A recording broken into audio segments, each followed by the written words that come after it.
Fears of an airborne terrorist attack during Scotland's World Cup games in Boston have forced US cops to fork out £16 million on anti-drone technology. The state-of-the-art equipment, paid for by an anti-terror defence fund set up by Donald Trump, will be drafted in at huge expense to keep the Tartan Army safe during the Glamour football event. The national team will play 2 games in a Massachusetts city in June, but local law enforcement authorities are already ramping up security ahead of the glitzy tournament. As part of the efforts to bolster Boston's airspace security, the city's cops have been given nearly £8 million from Trump's fund. State police have also received around £5 million, and the Foxborough Police Department will get around £3 million.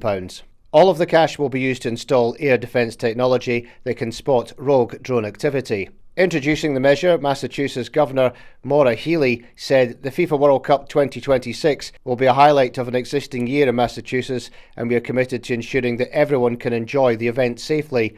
This will help state police and local police agencies bolster security, training and equipment to keep residents and visitors safe throughout the games and surrounding celebrations. In December, President Trump signed a defence spending package into law that allows police to take down drones at public gatherings, such as sporting events. Norway, Morocco, England, Ghana and France will also play in Foxborough, as could Iraq, Bolivia and Suriname. The last match will be a quarter-final on July the 9th. FIFA recently revealed they had received over 500 million ticket requests for the World Cup.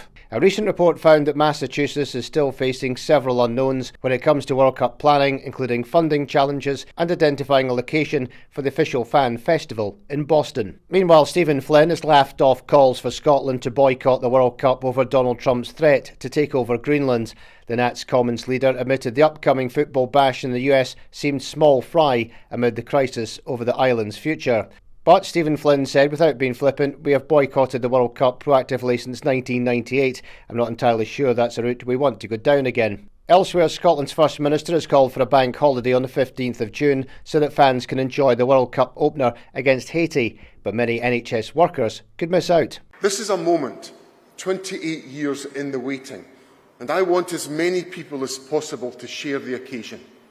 So friends, I can confirm today that I've written to the Privy Council proposing that the Monday, the day after our opening game, be designated a bank holiday in Scotland. That will mean that supporters across the country can watch our men's team in their first World Cup match for almost 30 years and share in the chance for Scotland to be on the world stage, to attract business development, to create tourism and hospitality interest within the country, and to make deep and lasting cultural and sporting connections.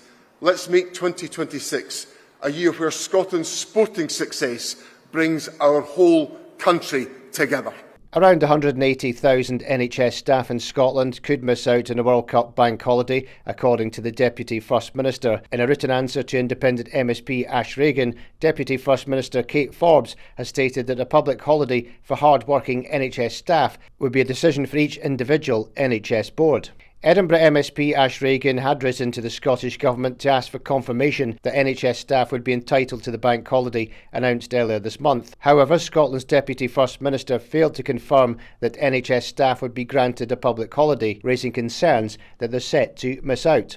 But pubs in Aberdeen will have extended opening hours when Scotland play in the World Cup this summer. The city's licensing board has approved a blanket extension to 3 a.m. when the national team plays in the tournament. An extra half hour of drinking uptime will be allowed after the final whistle. Steve Clarke's team will have their first fixture against Haiti on Sunday the 14th of June with kick-off 2 a.m. UK time. The Scottish Government has said it will work closely with authorities on extended pub opening hours, but the decisions are ultimately for local licensing boards.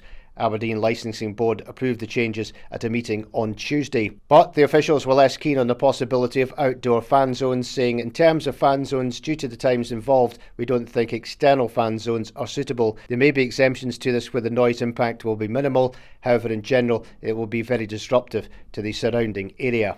Groups representing hospitality businesses have called for pub opening hours to be extended for World Cup games. It would be great if the government could sort this quickly and just say to licensing boards right across Scotland, please just grant an exemption, or whatever you want to call it, a blanket thing, and allow premises that wish to open to open that bit later to allow fans to watch the Scotland games and possibly some of the other big games as well. And assuming we get to the group stages, big assumption, obviously we want to be watching the games as well, and of course you get to the semi-finals and the final. What a night that would be able to see where we're going tonight. We're going somewhere nice to watch the World Cup final. So I think that'd be absolutely fantastic. Good for business, good for the community, and good for sport.